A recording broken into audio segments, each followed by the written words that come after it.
भिखारी के बीच से रूही नाहर को बचाकर के लेकर आई वापस गोयंका परिवार में, और अग्नि और युवराज के उड़े होश नाहर के गोयंका परिवार में आते ही अग्नि और युवराज को रूही ने कराया, पुलिस के हवाले और किया हमेशा हमेशा के लिए गोयंका परिवार से बाहर।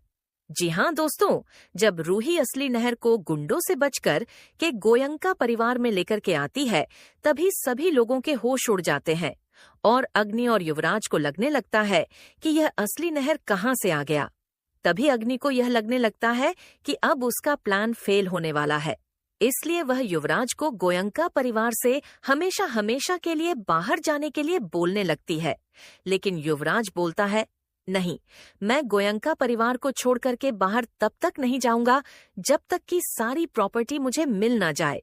तभी रूही युवराज का सच सबके सामने लेकर के आती है और युवराज को बेनकाब कर देती है युवराज, और अग्नि का सच आ जाता है सबके सामने। आखिरकार रूही की तलाश उसे उसी मोड़ पर ले आई जहां सच और धोखे के बीच की रेखा धुंधली हो चुकी थी। आखिरकार भीड़, शोर और बेबसी के बीच रूही को अपने नाहर की झलक मिल ही गई।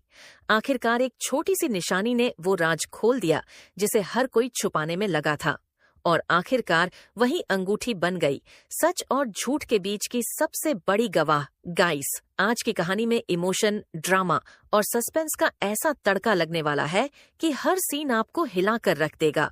रूही, जो कई दिनों से अपने नाहर को ढूंढ रही थी, आखिरकार एक ऐसे मंजर पर पहुंचती है जहां उसकी दुनिया पल भर में बदल जाती है। सड़क के बीचों बीच अचानक अफरा तफरी मच जाती है जब एक व्हीलचेयर तेज रफ्तार गाड़ियों के बीच आ जाती है।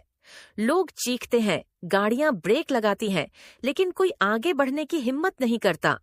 तभी रूही की नजर उस शख्स पर पड़ती है। जैसे ही रूही उस चेहरे को देखती है, उसका दिल एक पल के लिए थम जाता है। आंखों में आंसू, दिल में डर और उम्मीद लेकर वो दौड़ पड़ती है। बिना कुछ सोचे समझे वो व्हीलचेयर को खींचकर उस आदमी की जान बचा लेती है। लेकिन जैसे ही वो उसका चेहरा साफ साफ देखती है, उसके पैरों तले जमीन खिसक जाती है। वो और कोई नहीं, उसका अपना नाहर होता है। लेकिन कहानी यहीं खत्म नहीं होती, बल्कि असली तूफान तो अब शुरू होता है। अचानक पीछे से एक भिखारी औरत जोर जोर से चिल्लाते हुए वहां पहुंचती है। ये मेरा पति है। उसका शोर इतना ज्यादा होता है कि कुछ ही सेकंड में वहां भीड़ जमा हो जाती है। लोग रूही को घूरने लगते हैं, सवाल करने लगते हैं, और कोई भी उसकी बात सुनने को तैयार नहीं होता। रूही बार बार कहती रहती है कि ये उसके नाहर जी हैं, लेकिन भीड़ सच्चाई नहीं, सिर्फ तमाशा देखती है। वही भिखारी औरत चालाकी से हालात का फायदा उठाती है और सबके सामने खुद को सही साबित करने लगती है। देखते ही देखते वो दबाव बनाकर नाहर को फिर से अपने साथ ले जाती है और रूही बस बेबस होकर देखती रह जाती है। लेकिन जाते जाते एक छोटी सी चीज सब कुछ बदल देती है। रूही की नजर नाहर के हाथ में पड़ी उसी शादी की अंगूठी पर पड़ती है जो उसने अपने हाथों से उसे पहनाई थी। वो अंगूठी सिर्फ एक गहना नहीं, बल्कि उनके रिश्ते की पहचान थी, और अब वही पहचान रूही के शक को पक्के यकीन में बदल देती है। उधर कहानी में नया मोड़ तब आता है जब वही दो भिखारी कुछ पैसे लेकर वापस लौट रहे होते हैं। उन्हें लगता है कि कोई उन्हें नहीं देख रहा, लेकिन रूही चुपचाप उनका पीछा कर रही होती है। उनकी बातों से एक ऐसा सच सामने आता है जो दिल दहला देता है।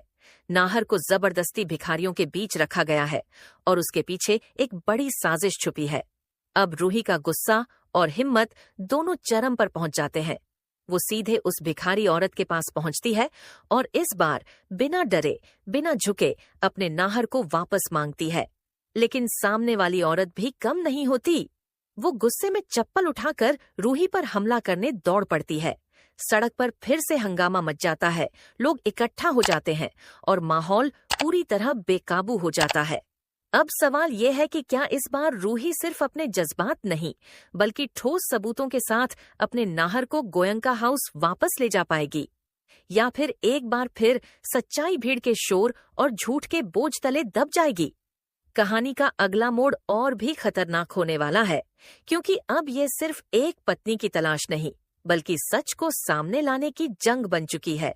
लेकिन गाइस, असली खेल तो अब शुरू होने वाला है, क्योंकि इस बार रूही सिर्फ भावनाओं के सहारे नहीं, बल्कि सबूतों और चालाकी के साथ मैदान में उतरती है। भीड़ के बीच खड़ी रूही अचानक चुप हो जाती है। उसकी आंखों में अब आंसू नहीं, बल्कि एक अजीब सा आत्मविश्वास नजर आता है। वो बिना कुछ कहे वहां से हट जाती है। और यही बात उस भिखारी औरत को सबसे ज्यादा डराने लगती है, क्योंकि अक्सर जो इंसान चिल्लाता है वो कमजोर होता है, लेकिन जो खामोश हो जाए वो कुछ बड़ा करने वाला होता है। रूही सीधा गोयंका हाउस पहुंचती है। दरवाजा खुलते ही पूरे परिवार के सामने उसकी हालत देखकर सब चौंक जाते हैं। कपड़े धूल से भरे, आंखें लाल और चेहरे पर गुस्से और दर्द का मिला जुला भाव।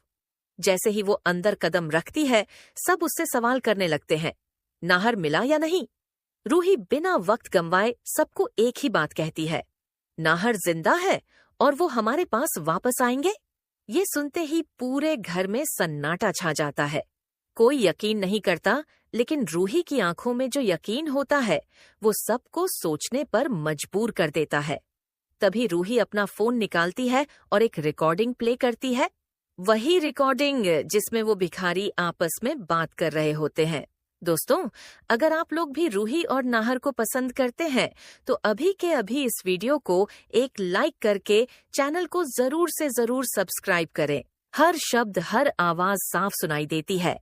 इस आदमी को संभाल कर रखना, पैसे मिल रहे हैं इसके बदले। ये सुनते ही पूरे परिवार के होश उड़ जाते हैं। दादी का हाथ कांपने लगता है और वो बैठ जाती है। घर के बड़े बुजुर्ग पहली बार महसूस करते हैं कि मामला जितना दिख रहा है उससे कहीं ज्यादा खतरनाक है। लेकिन कहानी में ट्विस्ट यहीं खत्म नहीं होता। तभी घर के दरवाजे पर जोर जोर से दस्तक होती है।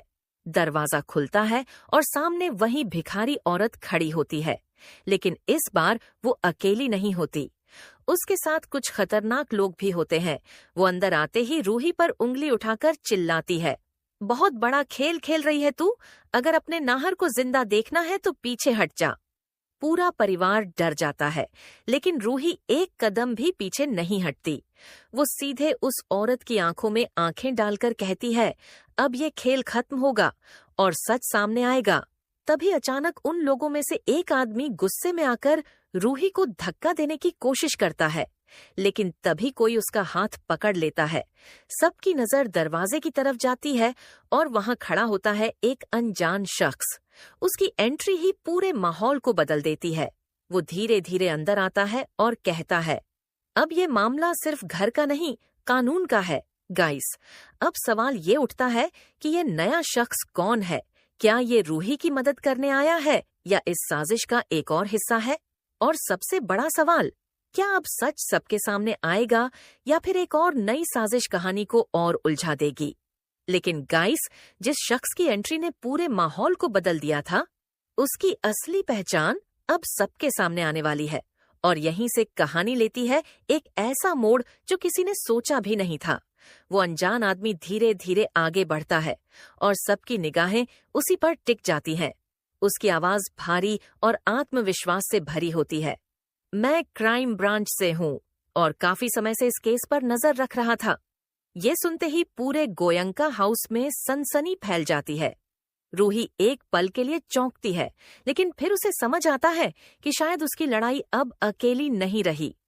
वो तुरंत उस ऑफिसर को सारी बातें बताती है, नाहर का मिलना, भिखारियों का झूठ और वो रिकॉर्डिंग। ऑफिसर ध्यान से सब सुनता है और कहता है, अब वक्त आ गया है असली गुनहगारों को पकड़ने का। उधर वही भिखारी औरत और उसके साथ आए लोग घबराने लगते हैं। उनके चेहरे का रंग उड़ जाता है, लेकिन वो खुद को संभालते हुए फिर से ड्रामा करने लगते हैं। वो औरत रोते हुए कहती है, साहब, ये औरत झूठ बोल रही है, ये मेरे पति को छीनना चाहती है। लेकिन इस बार बात अलग होती है। ऑफिसर तुरंत अपने साथियों को इशारा करता है और उन सब को रोक लिया जाता है। जैसे ही पुलिस उन लोगों की तलाशी लेती है, एक बैग से कुछ ऐसी चीजें मिलती हैं जो पूरे खेल को उजागर कर देती हैं। नकली पहचान पत्र, कुछ इंजेक्शन और पैसे की गड्डियां। रूही ये सब देखकर सन्न रह जाती है। अब उसे पूरी तरह यकीन हो जाता है कि नाहर के साथ कुछ बहुत बड़ा और खतरनाक खेल खेला गया है। तभी ऑफिसर एक और चौंकाने वाली बात बताता है। हमें शक है कि ये सिर्फ भिखारियों का गिरोह नहीं है, इसके पीछे कोई बहुत बड़ा आदमी है जो पैसे के लिए लोगों की जिंदगी से खेल रहा है। ये सुनते ही घर के सभी लोग एक दूसरे की तरफ देखने लगते हैं। शक की सुई अब घर के ही किसी सदस्य पर जाने लगती है। माहौल और भी ज्यादा भारी हो जाता है। लेकिन कहानी का सबसे बड़ा झटका अभी बाकी होता है। तभी पुलिस को खबर मिलती है कि जिस जगह नाहर को रखा गया था वहां अचानक आग लग गई है। ये सुनते ही रूही के पैरों तले जमीन खिसक जाती है। उसका दिल जोर जोर से धड़कने लगता है। नहीं, नाहर वहां होगा। वो बिना कुछ सोचे दौड़ पड़ती है उस जगह की तरफ और उसके पीछे पीछे ऑफिसर और पूरा परिवार भी निकल पड़ता है। जब सब वहां पहुंचते हैं तो चारों तरफ धुआं ही धुआं होता है। लोग भाग रहे होते हैं, आग भड़क चुकी होती है और हर तरफ अफरा तफरी मची होती है। रूही चीखते हुए नाहर का नाम लेती है और अंदर जाने की कोशिश करती है, लेकिन पुलिस उसे रोकने की कोशिश करती है। लेकिन तभी धुएं के बीच से एक परछाई बाहर आती है। एक आदमी किसी को सहारा देकर बाहर ला रहा होता है।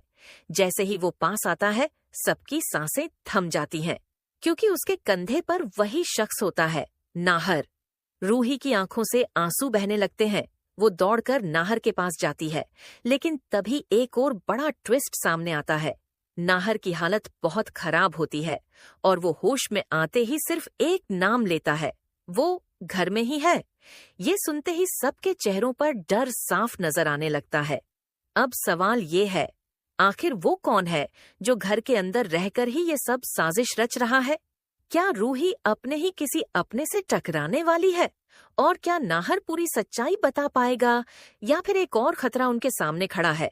लेकिन गाइस, नाहर के मुंह से निकले वो 4 शब्द, वो घर में